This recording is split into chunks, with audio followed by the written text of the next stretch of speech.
Okay, clap into the mic. Okay. You really picked up on all the... I did. I learned. All right, and we're here with the Fashionable Frequency Interview. We are here with Ahni. How are you doing today? I'm good. How are you? All is well. Awesome, all is awesome, well. awesome. I mean, it's beautiful weather. Who You can know, really complain? this is my weather. Oh, really? I love the spring. Yeah. Are you like a spring baby? Or I'm actually a summer baby. Okay. Yeah. What month? July. July? Yeah, I'm a Cancer. Yeah.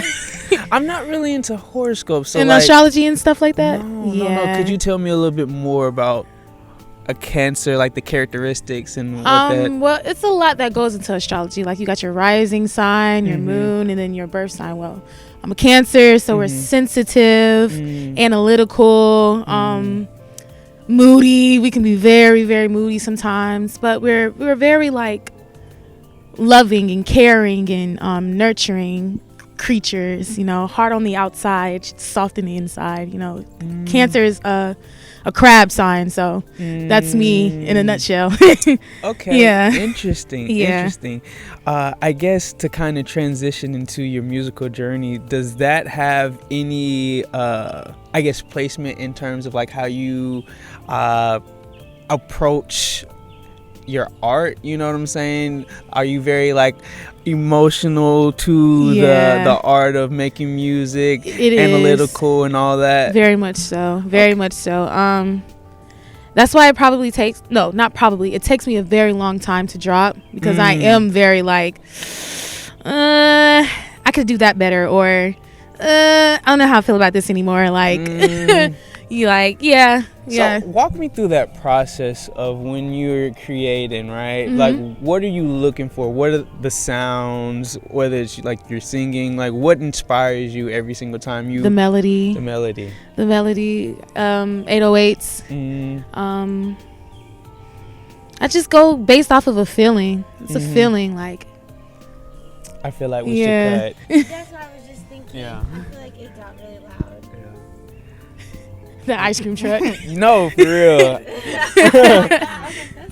Yeah. No. Yeah. We outside for real. Yeah. No. I feel like we should be okay. No, we should be fine now. Okay. We can just pick up where we left off at and just edit that out. Okay. Yeah. That ice cream truck. Feedback, 'cause it might just speak up clearly into the mic. It has nothing to do with me speaking. It's just I know, I might just speak up in the mic. Okay, I appreciate that. Where do we go from here? So let's start from the beginning. Okay. When did you know that music was your purpose? I had to be around like 5. Okay. I was in class. We was getting ready for like this Christmas concert ordeal, and I was just like, I like how this sounds. I like how I sound. I want to do this forever, type deal. So yeah, since I was like 5. Okay, cool. So were you like the first and like, I want to be a part of the play. I want to be in the... Yes. You gotta be shitting. This ice cream truck.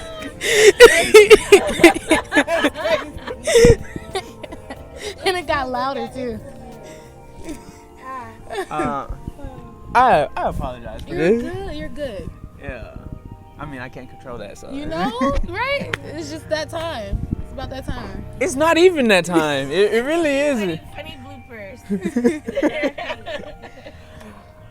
Just let you know that spring is here. Yeah. Boom. Kids. The spring is here. Yep. Very nostalgic. Right. I don't even see kids running up to buy ice cream I was anymore. wondering who was good, because I was looking and I saw no one. And he was just creeping through and even made it more creepy. Wow. Not wow. Wow. No. Yeah. It's, like the neighborhood's not even that big. Like I live here. I like it's one street. You're not that many kids. Yeah. No, literally. It's just, and then the other street down here. So it's like a L. That. What is he doing there? Yeah. I don't know. You know, he's really turning up the tunes, waiting on the children waiting to for walk. the children to come. I'm talking to my waiting for the children to come. Yeah. All right, I think we should be good. Okay. Hopefully. Either way. Yeah. Okay. So, as early as 5, you started noticing like, hey, this is what I want to do. Yeah. Hopping on stage and having a big, bright stage presence. In terms of when you actually started getting in the booth, where did you start? Was it on like the producer side, or were you just coming in fresh to record your vocals? How did that all come That right about? there. I think it was my first time being in the studio. I was I just told this story not too long ago. It was a summer camp, and I was still a kid though. Like, me and my sister, we went to this. I don't even remember the recording studio, but that's when Pop Lock and Drop It was hot, and they yeah. That's like So 2005. yeah. So still probably around that age. And we went in there and we they made us re-record that. And I was like, okay, cool. So I Wait, Pop Lock and Drop, they made you re-record Pop Lock and Drop It as, yeah, right, but a kid bop version. Right. Oh, you know? okay, Yeah. okay. So I was like, when I was in the studio doing it, I was like, I like this like whole experience. But when I started doing like by myself, I was with a friend. Her name is Shayla, and we were working on one of her tapes. And we was in there, and this was like really me, like writing down, being in the session, picking beats, and seeing the engineer work. And I'm like, I like this. I can't wait to like, I really, really, really, really want to do this by myself. Like, do this more often, if that makes sense. Like, Right. yeah, but on terms of what you said, it was more on the artist side, like recording and writing and just putting my vocals down on there. So yeah.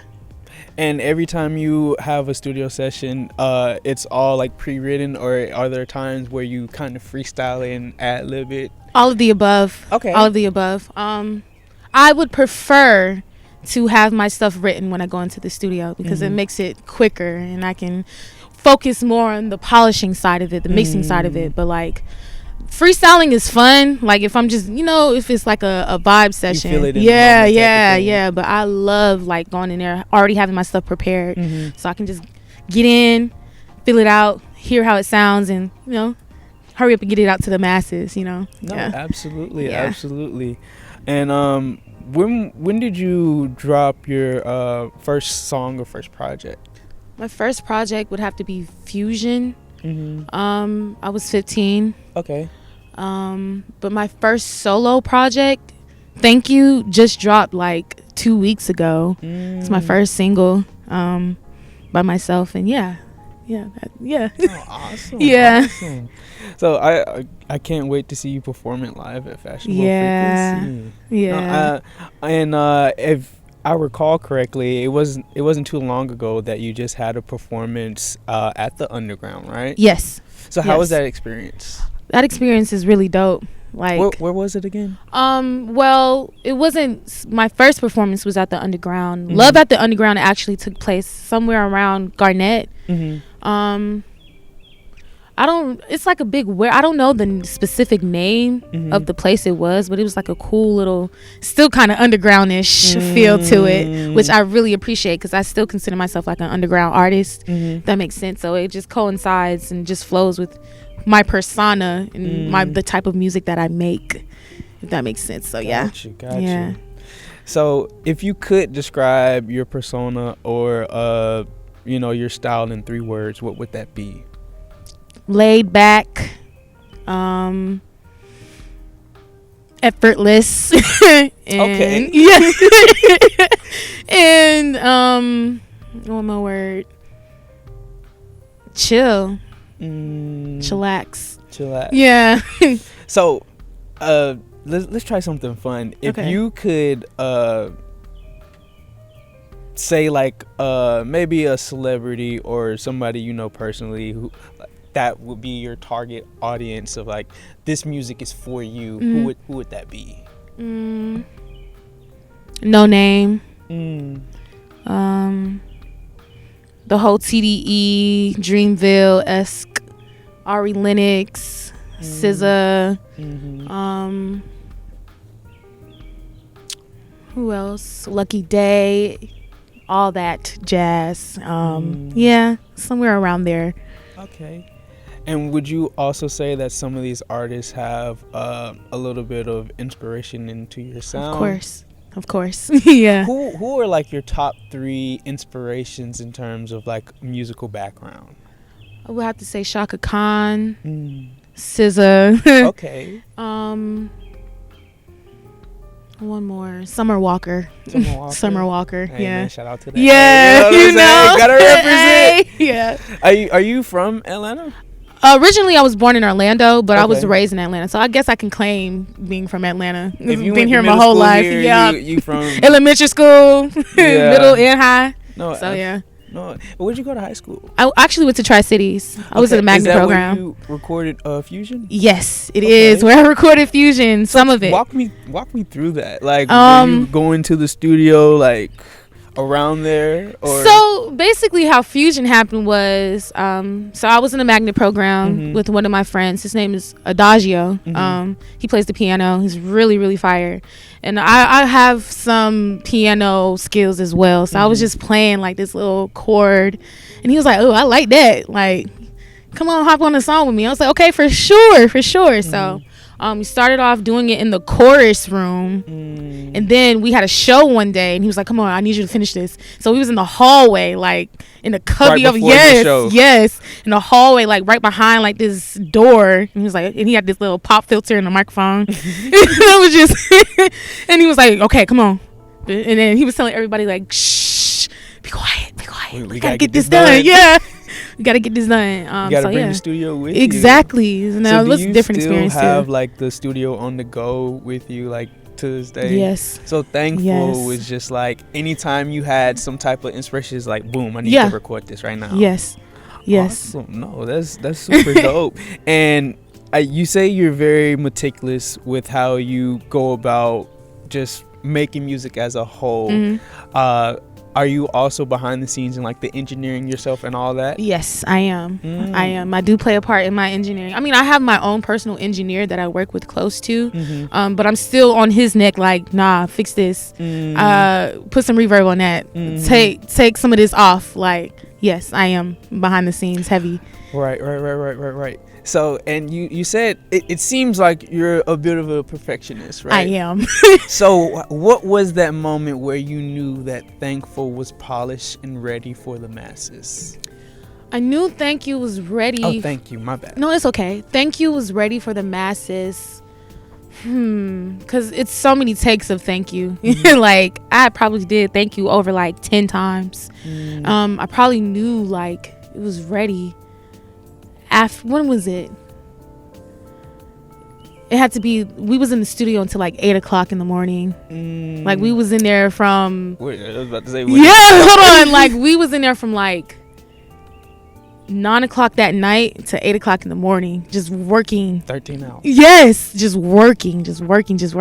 And then we was just going down the street one day after the studio session, and I'm hearing it on the car speakers. I'm like, yes, I gotta hurry up and put this out. Like, it sounds so pretty and so good. I like how it sounds in a car.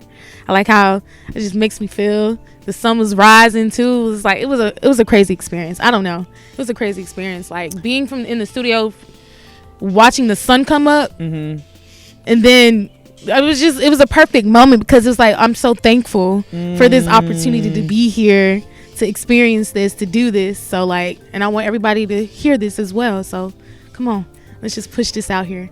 No, yeah, absolutely. Yeah. And I know you can't necessarily put yourself in someone else's shoes, but what type of experience do you want your audience to have the first time they listen to Thank You?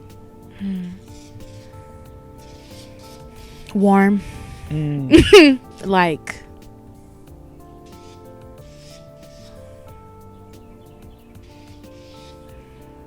just joy, understanding of themselves and others.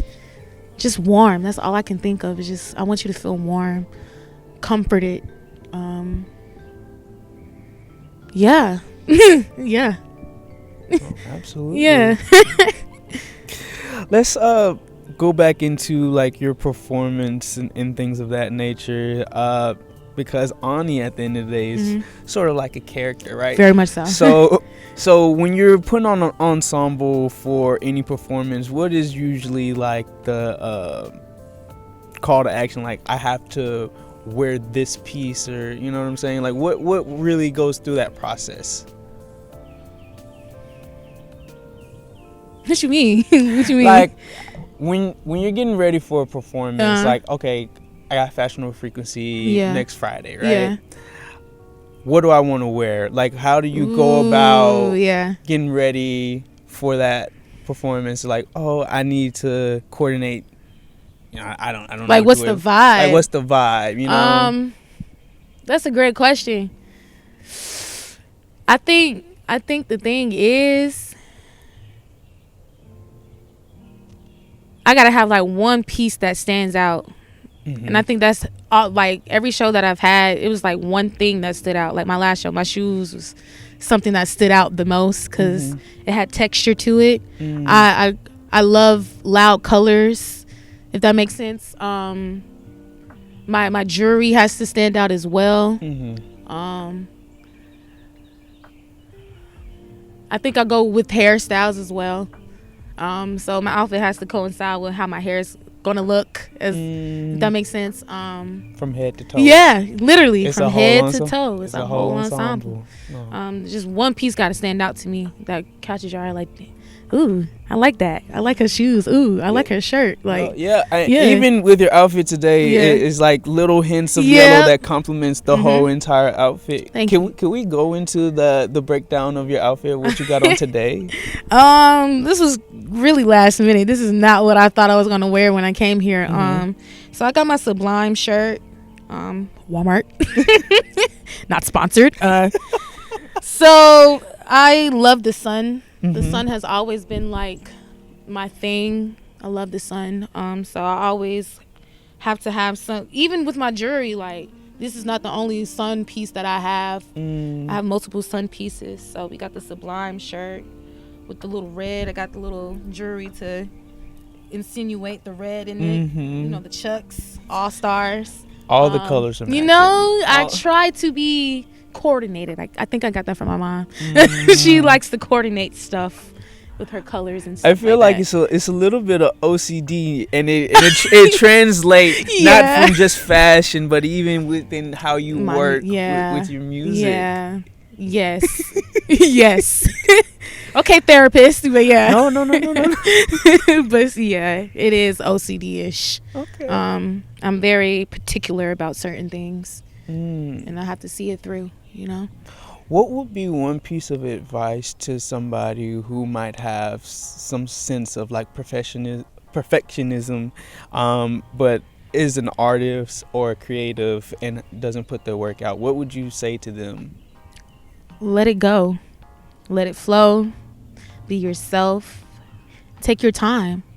You know, time is an illusion. You feel that? Just take as much time as you need to, like I said before, see it through. Like, but just at the same time, still let it go. Like, it's okay. Just let things flow. Just let things flow. Let it flow and let it go. Yeah, I mean, sometimes you just gotta go with the flow. You know, exactly. Gotta go with the flow, because it's gonna keep flowing.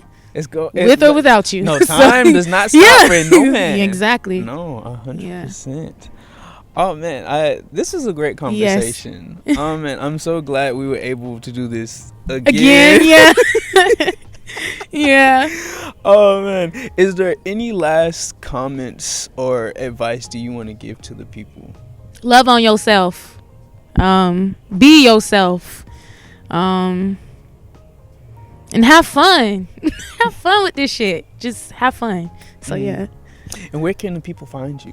You can find me on Instagram at Ahni A.HNI __. You can find me on SoundCloud, the same thing. YouTube, the same thing. Everywhere, same thing. Yeah. So awesome. Ahni, we Appreciate you coming through. Can't wait to see you perform. I appreciate you for having me. Absolutely. Yeah. Well, until next time, hope to see you at Fashionable Frequency April 5th so you can see Ahni perform. It is going to be an experience of a lifetime. Yeah. Until next time, peace. This was great.